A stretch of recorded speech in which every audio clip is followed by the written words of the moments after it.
Bismillahirrahmanirrahim. Assalamualaikum warahmatullahi wabarakatuh. Perkenalkan, nama saya Era. Di sini saya akan mempresentasikan materi tentang konsep iptek dan pengaruhnya terhadap masyarakat. Baik, langsung saja. Materi pertama yaitu konsep iptek dan masyarakat. Konsep ilmu pengetahuan dan teknologi. Pengetahuan merupakan pengalaman yang bermakna dalam setiap diri manusia yang tumbuh sejak dilahirkan. Oleh karena itu, manusia yang normal sudah pasti memiliki pengetahuan yang sifatnya acak dan terbuka. Nah, melalui proses yang panjang, diorganisasikan dan disusun menjadi bidang-bidang ilmu. Selanjutnya, ilmu itu dikelompokkan menjadi ilmu eksak atau ilmu pengetahuan alam dan non-eksak, ilmu pengetahuan sosial. Nah, prinsip yang membedakan antara ilmu dan pengetahuan adalah ilmu memiliki ciri-ciri sebagai berikut. Yang pertama, disusun secara sistematik. Yang kedua, ada objek kajiannya. Yang ketiga, ada ruang lingkupnya. Yang keempat, menggunakan suatu metode tertentu. Selanjutnya, ilmu pengetahuan merupakan kumpulan fakta-fakta dan aturan-aturan yang ada hubungannya antara satu dengan yang lainnya. Ilmu pengetahuan sangat penting dalam kehidupan manusia, karena dengan ilmu pengetahuan manusia dapat mengembangkan daya kemampuan yang dimiliki. Menurut Robert Angus Buchan 2006, teknologi adalah suatu studi sistematik akan teknik-teknik untuk membuat dan mengerjakan berbagai benda, sedangkan ilmu adalah usaha sistematik untuk memahami dan menafsirkan dunia. Selanjutnya, perubahan teknologi. Menurut Frankel 1990 menyatakan bahwa secara umum perubahan teknologi merupakan hasil alokasi sumber daya kepada sebuah aktivitas yang dapat menyebabkan terjadinya perubahan teknologi. 6. Menurut Alvin Toffler dalam Nursit Samadmaja 2001 mengemukakan bahwa tahap perkembangan teknologi yaitu 1. Revolusi hijau, 2. Revolusi industri, 3. Revolusi informasi. Selanjutnya, pada abad ke-17 terjadi revolusi industri, yaitu terjadi kemajuan di bidang teknologi tenaga. Terjadi perubahan teknologi, yaitu penggunaan tenaga manusia dan hewan menjadi tenaga mesin uap. Selanjutnya, pada periode abad ke-20, kemajuan iptek elektronika sangat pesat, mulai dari masyarakat sederhana sampai ke masyarakat modern. Cara berkomunikasi itu bertahap, beragam, dan berkembang. Iptek menjadi salah satu sarana komunikasi yang semakin berkembang, tidak hanya terbatas secara lokal, regional, nasional, maupun global, namun sampai mampu menembus di luar bumi. Masing-masing bidang berkembang antara yang satu dengan lainnya saling kait-mengkait. Peranan iptek terhadap masyarakat. Yang pertama, ada interaksi antara masyarakat dengan teknologi. Yang kedua, otonomi yang diduga dimiliki teknologi. Yang ketiga, hubungan teknologi dengan pendidikan. Yang keempat, kualitas kehidupan. Iptek dan daya kemampuan masyarakat. Kemajuan iptek membawa keuntungan bagi industri dan pabrik-pabrik yang menghasilkan produk dalam jumlah besar, seperti industri makanan, minuman, tekstil, otomotif, dan sebagainya. Pengaruh langsung dari peningkatan produksi tersebut adalah terjadinya penurunan penggunaan tenaga kerja manusia. Perkembangan iptek seringkali juga menimbulkan dampak dalam proses perubahan masyarakat, misalnya dengan masuknya pengaruh asing yang berupa teknologi. Masuknya teknologi dalam masyarakat ternyata tidak hanya dapat mengubah kondisi kehidupan masyarakat, tetapi juga dapat mengubah cara hidup manusia dalam masyarakat tersebut. Materi kedua yaitu pengaruh perkembangan iptek terhadap kehidupan masyarakat, yang dimana di sini terbagi menjadi 7 Yang pertama yaitu pengembangan iptek untuk mewujudkan masyarakat maju dan mandiri. Menurut Rahardi Ramelan 2007, dipandang dari sudut budaya, perkembangan iptek suatu masyarakat atau suatu bangsa dapat dijelaskan dalam hubungannya dengan beberapa faktor. Yang pertama, konstelasi nilai-nilai dalam masyarakat atau bangsa dan komitmen masyarakat secara keseluruhan yang menyalurkan motivasi untuk mendukung, meyakini, atau menerapkan iptek dalam berbagai tingkatan maupun jenis penggunaannya.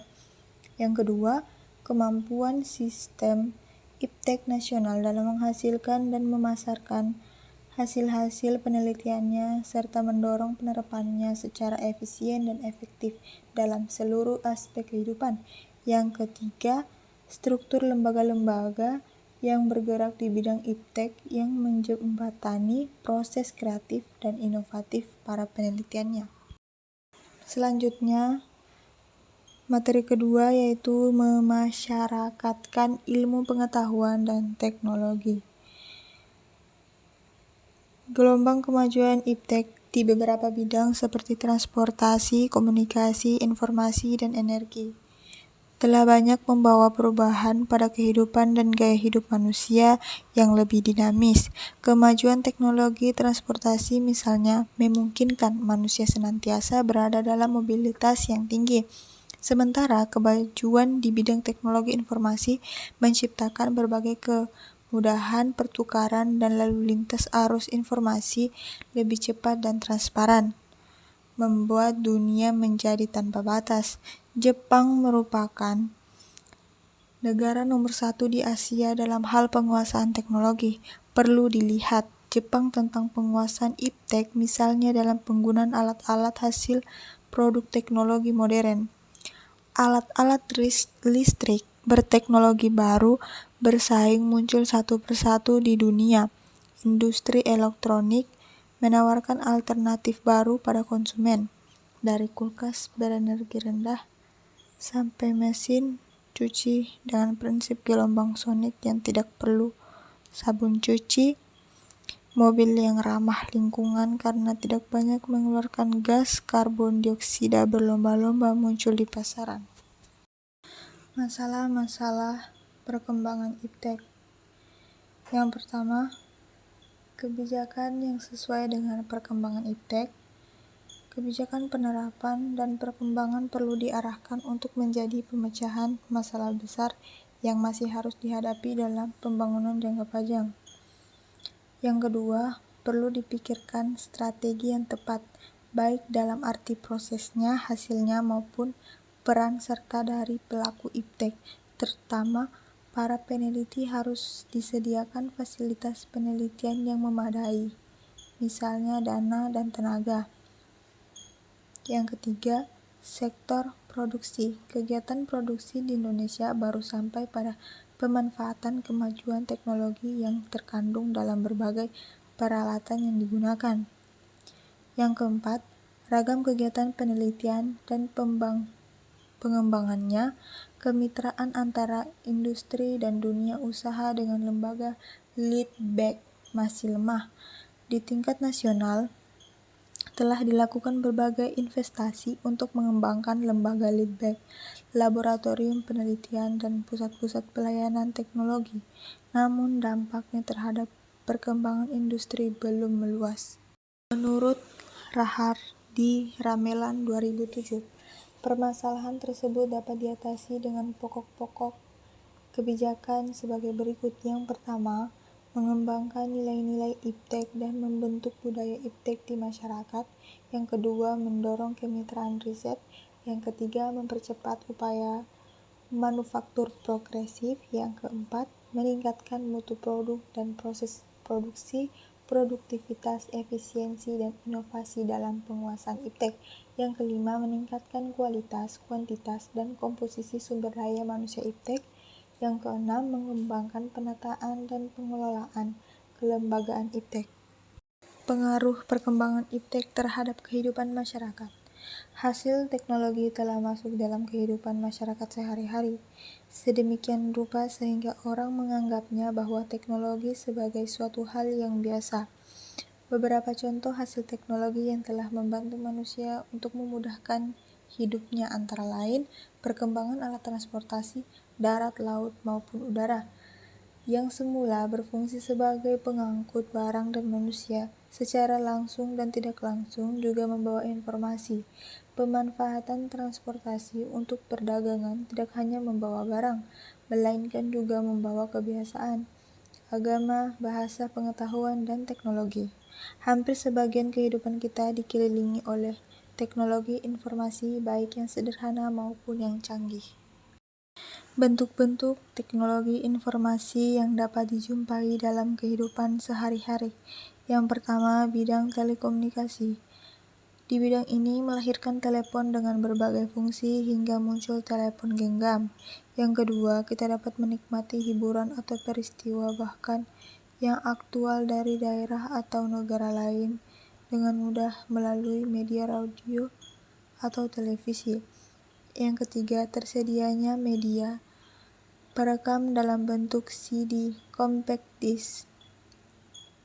4. Saat ini kehadiran internet mempermudah kita memperoleh informasi maupun dari negara manapun.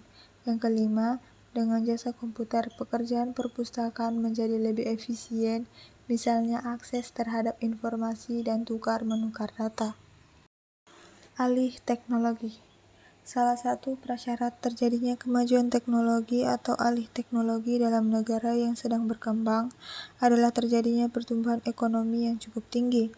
Indonesia dalam kurun waktu 25 tahun terakhir ini sebetulnya mengalami angka pertumbuhan ekonomi yang relatif tinggi, dan diperkirakan tahun yang akan mendatang tingkat pertumbuhan ekonomi itu masih berkisar pada angka 7%.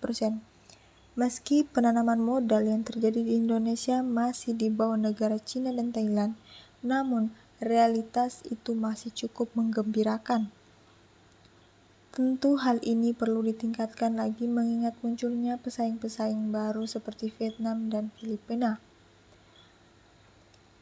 Pengalaman Jepang yang menunjang industri-industri besar Zaibatsu dalam tahap awal pengembangan teknologi dengan segala cara adalah contoh empirik di mana kita perlu diajari secara bersungguh-sungguh. Hanya saja bedanya Jepang melakukan itu di tahun 1945-an sampai 1950-an, jauh sebelum era globalisasi, sedangkan kita berada di tahun 1990-an akhir, di mana perangkat hukum internasional sudah membatasi perilaku kita. Proses alih teknologi. Jenis pemindahan teknologi dapat dibagi menjadi 3 kelompok. Yang pertama, transfer material, yakni suatu pemindahan teknologi dalam wujud lahiriah dan harfiah dari suatu daerah atau bangsa ke daerah atau bangsa lain. Yang kedua, transfer desain, yakni suatu pemindahan teknologi yang terbatas kepada rancangan teknologi dari suatu daerah atau bangsa ke daerah atau bangsa lain. Yang ketiga, transfer kemampuan, yakni suatu pemindahan keterampilan dan bukan dalam bentuk jasmania atau rancangan. Pada tingkat nasional terdapat 4 macam konsep alih teknologi. Yang pertama, alih teknologi secara geografis. Konsep ini menganggap alih teknologi telah terjadi jika teknologi tersebut telah digunakan di tempat yang baru. Yang kedua, teknologi kepada tenaga kerja lokal. Dalam konsep ini, alih teknologi terjadi jika tenaga kerja lokal sudah mampu menangani teknologi impor dengan efisien. Yang ketiga, transmisi dan difusi teknologi, yaitu alih teknologi yang terjadi jika teknologi menyebar ke unit-unit produksi lokal lainnya di negara penerima teknologi. Yang keempat, pengembangan dan adaptasi teknologi, yaitu alih teknologi baru terjadi jika tenaga kerja lokal yang memahami teknologi tersebut mulai dapat mengadaptasi untuk keperluan spesifik setempat atau modifikasinya untuk berbagai keperluan. Dalam pelaksanaannya, alih teknologi seringkali mengalami beberapa hambatan. Yang pertama, hambatan yang timbul dari ketidaksempurnaan pasar teknologi. Yang kedua, hambatan yang disebabkan oleh kurangnya pengalaman dan keterampilan bangsa Indonesia dalam menyelesaikan perjanjian hukum yang memadai untuk memperoleh teknologi tersebut. Karena ahli teknologi merupakan hubungan hukum antara pemberi teknologi dan penerima teknologi. Yang ketiga, hubungan dari sikap pemerintah baik legislatif maupun administratif dari negara pemilik teknologi dan atau negara penerima teknologi. Yang keempat, hambatan sumber keuangan karena tingginya biaya alih teknologi. Problema alih teknologi. Problema alih teknologi berkaitan dengan berbagai aspek.